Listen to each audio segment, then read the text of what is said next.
जी Nadreen, मैं आज आपको मवाद कौम की एक ऐसी बहादुर बेटी से मिलवाने के लिए लेकर जा रहा हूँ, जो अपनी मवाद कौम के लिए बहुत ज़्यादा तगोदो कर रही है।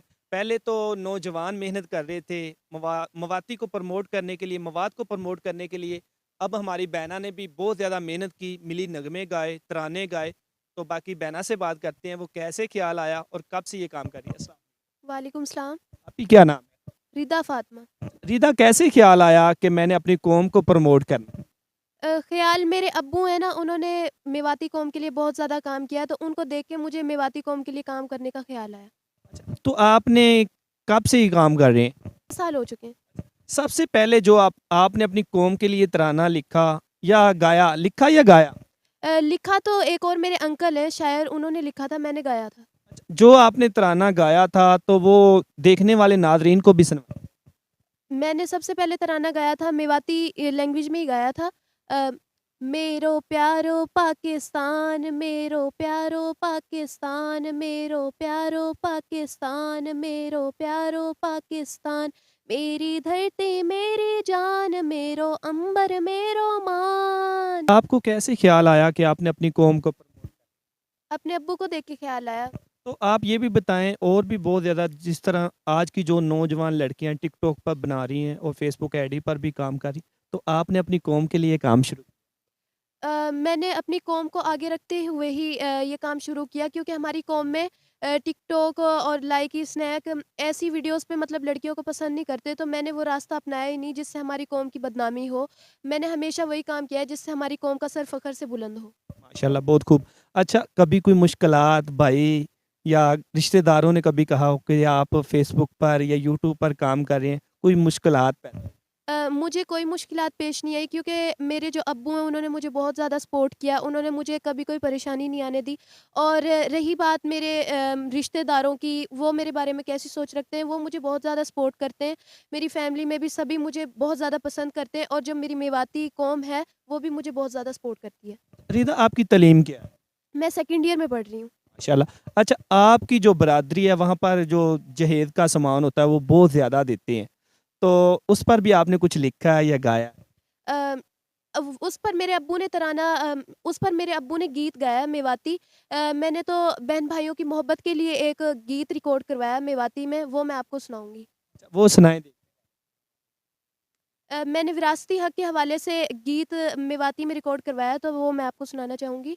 अ, ज़मानो तोलू नूरो वे तेरी बाहण रही ना सुनाई करागो कहा माया को तेरी बाहण रही ना सुनाई।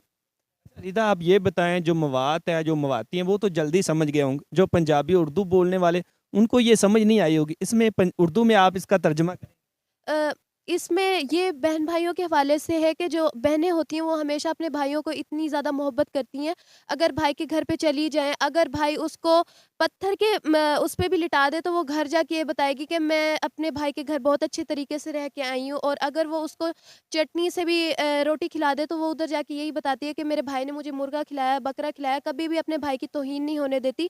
तो ये इस तरीके से बहन-भाई के मोहब्बत का इज़हार किया है इस मेवाती गीत। रिदा, उर्दू में या कोई पंजाबी में आपने कोई नगमा लिखा होगा या गाया हो? उर्दू में भी मेरा एक नगमा है जो कि बहुत अच्छा है, वो मैं आपको सुनाना चाहूँगी। मिलके चलो, आगे बढ़ो, वरना निशाना रहेगा। ठोकर पे होंगे हम गैर की, कायद हमें क्या कहेगा।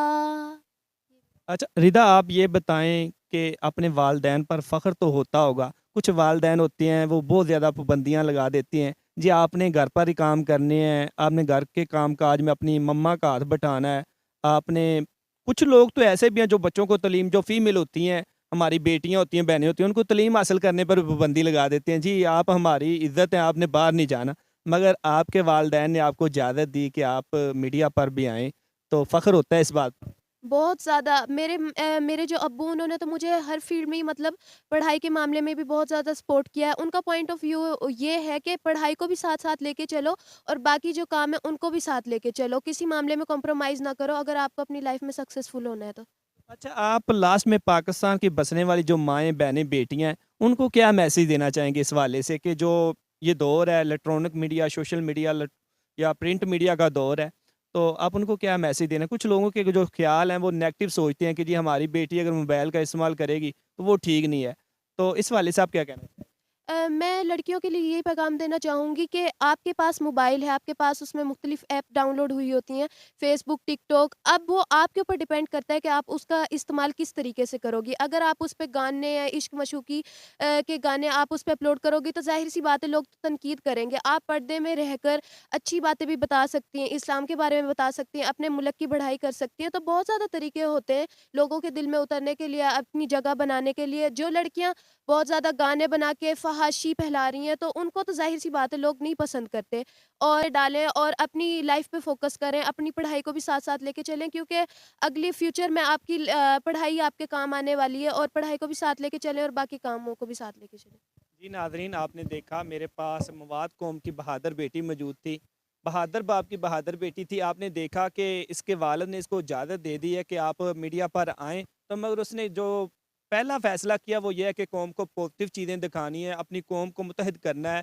और जो देखने वाली बात है और नौजवान हमारी माँओं, बहनों, बेटियों के लिए जो मैसेज दिया है, वो ये है कि आपके हाथ में आपने पॉज़िटिव चीज़ों को देखना है या पॉज़िटिव चीज़ों को आगे न यानी कि सेंड करना है, शेयर करना है, नेगेटिव को कभी भी नहीं आगे प्रमोट करना। तो इसी के साथ अपने मेज़बान सरदार जुवेदा चटोगर को दीजिए इजाज़त। अल्लाह निगहबान।